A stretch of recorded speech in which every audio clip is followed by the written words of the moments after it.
شریعت کا مسئلہ آیا، شابانوں کا مسئلہ آیا، تحفظ شریعت کا مسئلہ آیا، تو حضرت کی بارگاہ میں حاضر ہوئے اور کہا 313 کی گرفتاری دینی ہے، اس کا مرکز چاہیے۔ اللہ ہزاروں نہیں لاکھوں انوار و رحمت کی بارشیں فرمائے، حضرت اللہ فصاحت کیا کہ فرمایا مولانا یہ آستانہ حاضر ہے، ہم تحفظ کے شریعت کے لیے، ناموس رسالت کے لیے، اگر یہ آستانے نہیں ہوں گے تو پھر اور کون سی جگہ سے یہ صدائے احتجاج بلند ہوگا؟ آئیے اور اس کو مرکز بنائیے، اور حفاظت نبی کے دین کی حفاظت اور تحفظ اور شریعت کے لیے اگر کوئی آپ کو مقام چاہیے تو دادا کے یہاں آستانہ حاضر ہے۔ معلوم یہ ہوا کہ یہ صرف آستانے نہیں، اسی لیے ایک بات لگا ہے، سجادگان بہت سے ہیں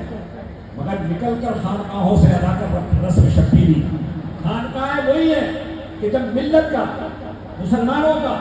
کوئی وقت آ جائے، شریعت پر کوئی وقت آ جائے، اللہ کے گھر کا کوئی معاملہ آ جائے، نبی کی دین کی شریعت کا کوئی معاملہ آ جائے،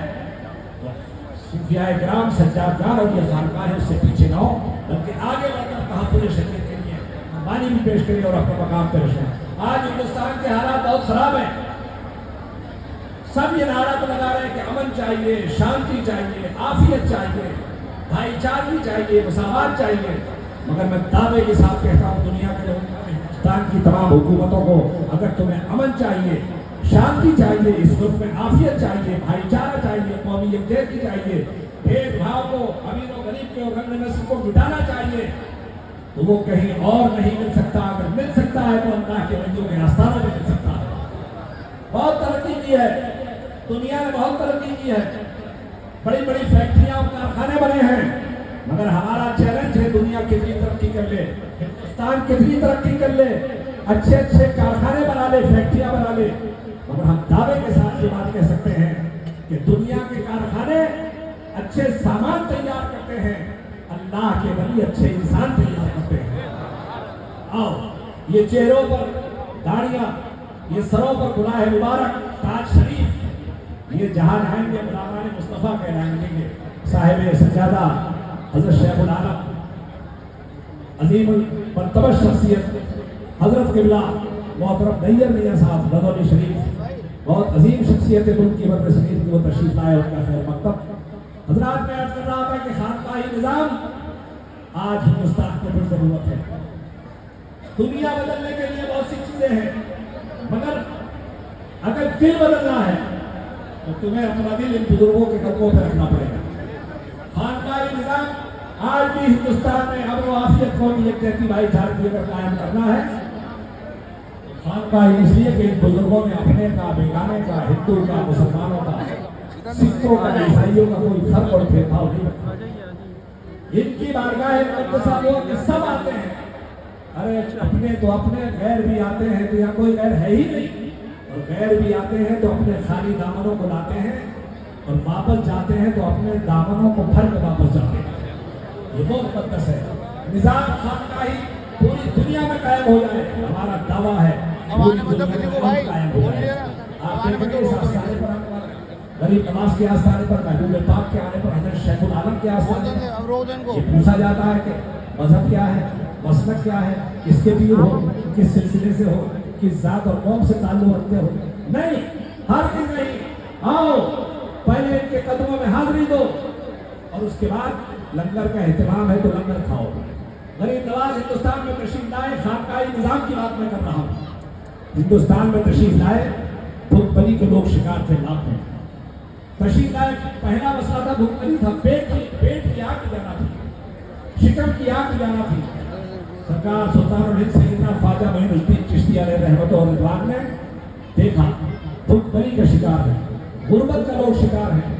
تو سرکار غریب نواز نے ان کے پیٹ کا انتظام کیا، ان کی بھوک کا انتظام کیا، اور لنگر جاری فرما دیا۔ اور لنگر میں کیا تھا؟ پلاؤ بریانی قورمہ نہیں تھا، بلکہ دلیے کا انتظام فرمایا۔ سبحان اللہ، آج بھی غریب نواز کا دلیا مشہور ہے، دلیے کا انتظام فرمایا۔ اب یہ دلیا کھانے والے مسلمان بھی نہیں، مسلمانوں کی تو تعداد ہی چلی تھی، بڑی تعداد میں غیر مسلموں کی، بڑی تعداد سارے غیر مسلم تھے، دلیا کھلانا شروع کر دیا۔ بڑی تعداد میں آپ نے پیٹ کی بھوک کو مٹایا، لوگ تھوڑے قریب آئے، مگر اب دعوت دین دینا تھی، اب اللہ کا پیغام دینا تھا، تو کیرتن اور بھجن کا ماحول تھا۔ عربی وہ نہیں جانتے تھے، فارسی وہ نہیں جانتے تھے، اردو وہ نہیں جانتے تھے، تو سوچا ان کو اپنی بات کیسے پہنچاؤں، خدا کا پیغام ان تک کیسے پہنچاؤں، کیسے اپنی بات اللہ کا پیغام شریعت مصطفیٰ کا پیغام کیسے پہنچاؤں۔ کیرتن کا بھجن کا دور تھا تو سرکار غریب نواز نے سمجھ لیا کس طرح یہ لوگ قریب آ سکتے ہیں، کس طرح یہ لوگ میری بات سن سکتے ہیں، خدا اور رسول کا پیغام سن سکتے ہیں۔ تو آپ نے تف بجایا، اسی سے تو کماز ہے قوالی کا، قوالی بیٹھے حضرت قبلہ نیت میاں صاحب تب بجایا، اور جیسے آپ نے یہ سلسلہ شروع کیا لوگ قریب آتے گئے، مضامین کا سلسلہ شروع کیا، قریب آتے گئے، آپ نے دعوت اسلام دینا شروع کی، تبلیغ ہوتی رہی، اور سرکار غریب نواز کے جیسے جیسے لوگ درجوں قریب آ گئے آپ کلمہ پڑھاتے گئے، تو پیٹ کا انتظام، بھوک کا انتظام تو دلیے کے ذریعے کر دیا، لیکن سوال یہ تھا کہ یہ روح جو بھوکی ہے اس کا کیسے علاج کی جائے، تو آپ نے تف کے ذریعے مضامین کے ذریعے اللہ اس کے رسول کا پیغام پہنچایا، اور نتیجہ کیا ہوا کہ وہی غریب نواز جہاں بالکل چند مٹھی پر مسلمان تھے جو قافلے کے ساتھ آئے تھے، ایک دن وہ آیا، تمام لوگوں نے اس کو لکھا ہے، دیوبند کے علماء نے بھی لکھا ہے کہ ایک دن وہ آیا کہ 90 لاکھ لوگوں نے سرکار غریب نواز کے ہاتھوں میں اسلام قبول کر لیا۔ یہ اسلام ہے، آج تلوار اور تیر کا زمانہ نہیں ہے۔ غریب نواز نے بلکہ سارے بزرگان دین نے پیغام کیا ہے، ان کے یہاں پیغام ہے انسانیت، ان کا پیغام ہے روحانیت، ان کے یہاں بھید بھاؤ کی تفریق کو مٹانا ہے۔ حضرت نظام الدین محبوب الہی نے فرمایا، ان کا مشہور قول ہے، تمہاری راہ میں کانٹے بچھائے، تم بھی اس کی راہ میں اگر کانٹے بچھا دو گے تو پوری دنیا کانٹوں سے بچ جائے گی۔ فرمایا نہیں، جو تمہاری راہ میں کانٹے بچھائے تم اس کی راہ میں پھول بچھا دو، پوری دنیا یقیناً امن و محبت کا گہوارہ بنتی ہوئی نظر آئے گی۔ یہی تو پیغام ہے اس سرکار کا۔ آسان خدا مقربان بارگاہ الہی نے دلوں کو جوڑا ہے، دلوں کو معاملہ ہے۔ حضرت شیخ شمس الدین یحییٰ مریدی رحمۃ اللہ تعالیٰ علیہ، شیخ شمس الدین یحییٰ مریدی کی خدمت میں ایک شخص آیا، محبت کرتا تھا، کچھ پکا کر بعد میں لکھا کھیر پکا کر لایا، آپ کا نفلی روزہ تھا، حاضر کیا، کہا میں اپنے ہاتھ سے بڑی محبت سے اس کھیر کو بنا کر لایا، حضور قبول فرما لیجیے۔ آپ کے ساتھ خادم میں تھے، نفلی روزہ تھا، آپ نے اس کا دل رکھا اور قبول فرما لیا، اس کھیر کو کھا لیا۔ آپ کے خادم نے خاص میں یاد دلایا کہ حضور ان کا تو روزہ ہے، مسکرائے، اور حضرت شیخ شمس الدین یحییٰ مریدی علیہ رحمت و رضوان نے فرمایا، میاں نفلی روزے کی قضا تو رکھی جاتی ہے، رکھ لی جا سکتی ہے، مگر اس کا دل ٹوٹ جائے تو دل توڑنے کی قضا نہیں ہوتی، اس لیے میں نے اس کا دل رکھا ہے۔ آسان خدا و مقربان بارگاہ الہی نے آج یہ آستانہ سب سے بڑی علامت آپ نے حضرت قبلہ فصاحت میں آ رہے رحمت و رضوان کو دیکھا تھا، ان کے صاحبزادے مقدس جانشین بنی ہے، تو بہو میں آپ سے کہتا ہوں، جن لوگوں نے ہمیں بہت قریب سے حضرت کو دیکھا، جن لوگوں نے حضرت کو دیکھا، تبلیغ فرماتے ہیں، جو مرید آتا اس کو نصیحت فرماتے ہیں، خود بھی نمازوں کی پابندی،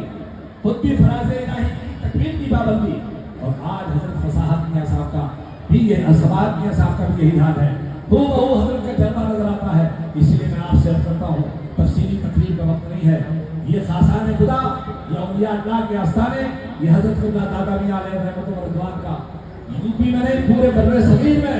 پوری دنیا میں ان کے ماننے والے ہیں، کہاں کہاں کا سلسلہ لوگ بزرگان دین کے فیض کے منکر ہیں، ان کے فیض و برکات کے منکر ہیں، مگر نہیں، ان کا فیضان نہ صرف ہندوستان میں بلکہ پورے بر صغیر میں جاری و ساری ہے۔ اس لیے میں آپ سے عرض کرتا ہوں کہ آپ سب خوش نصیب ہیں، دامنوں سے وابستگی رہو، اور وابستگی کا فائدہ بس میں آخری بات کہتا ہوں آپ سے، قرآن کہتا ہے اتقوا اللہ، اللہ سے ڈرو، وکونوا مع الصادقین، سچوں کے ساتھ رہو، سچوں کی سنگت میں۔ حضرت شیخ سعدی فرماتے ہیں کہ میں نے مٹی کا ایک ڈیلا اٹھایا تو مجھے اس سے خوشبو آ رہی تھی، میں نے سنا اور میں نے مٹی سے پوچھا تو نہ مشک ہے، نہ عطر ہے، نہ عنبر ہے، نہ گلاب ہے، نہ ہنا ہے، پھر تو مہک کیوں رہی ہے؟ اے مٹی کے ڈھیرے تو اس سے خوشبو کیوں آ رہی ہے؟ مٹی کو اللہ گویائی عطا فرماتا ہے، اس سے آواز آتی ہے کہ سعدی نہ میں مشک ہوں، نہ عنبر ہوں، نہ عطر ہوں، نہ گلاب ہوں، بس میں اس گملے میں رہ چکی ہوں جہاں پھول پیدا ہوتا ہے، سبحان اللہ، میں اس مقام پر رہتی ہوں، میں اس گملے میں رہی ہوں جہاں سے پھول پیدا ہوتا ہے۔ سعدی علیہ رحمت و رضوان فرماتے ہیں نادان سبق لے کہ جب مٹی کا ڈھیلا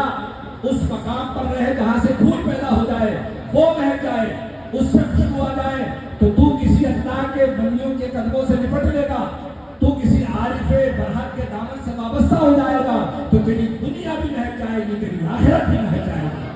آسان خدا و مکرمہ بارگاہ الہی کی یہ آستان ہے۔ یقینی طور پر ہم اہل سنت و جماعت صاحبان سلسلہ، اور یہی سلسلہ تو وہ ہے کہ جہاں مشرق کا کوئی نہیں، سلسلے کا کوئی اختلاف نہیں، سب تمام سلاسل کے لوگ، تمام مشائخ یہاں تشریف لاتے ہیں، اور ہمیشہ یہ دوران کے علماء اہل سنت کا یہ مرکز رہا ہے۔ باری تعالیٰ حضرت قبلہ سماعت میاں صاحب کو، ان کے محترم چچا کو فرق میاں صاحب جو یقیناً بہت صلاحیتوں کے مالک ہے، اور ان پر اعلیٰ مصباح میاں صاحب بیمار ہیں، اللہ انہیں شفا کاملہ عطا فرمائے۔ ہم سب لوگوں کو یہاں کی فیض و برکات سے مالا مال فرمائے، اور اس آستانے کو شاد و آباد رکھے، اور ہم سب کو ان کی سچی غلامی کا شرف حاصل عطا فرمائے۔ وآخر دعوانا الحمدللہ رب العالمین۔